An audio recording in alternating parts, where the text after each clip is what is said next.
sempat ke Tapanuli Selatan, dan hari ini saya kembali ke Tamiang yang merupakan salah satu kabupaten yang paling besar ya, dampak bencana tersebut.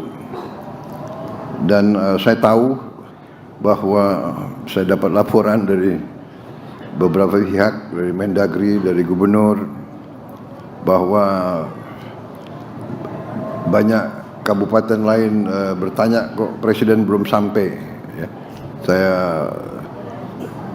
minta maaf, saya belum bisa ke semua titik, tapi saya pilih atau saya disarankan hadir di tempat-tempat yang sedang ada kegiatan penting, dan walaupun semua daerah pasti mengalami kesulitan yang sangat besar, tetapi saya sudah sampaikan ke Gubernur dan Mendagri, nanti insya Allah saya coba tetap daerah-daerah yang dampaknya besar akan saya datangi.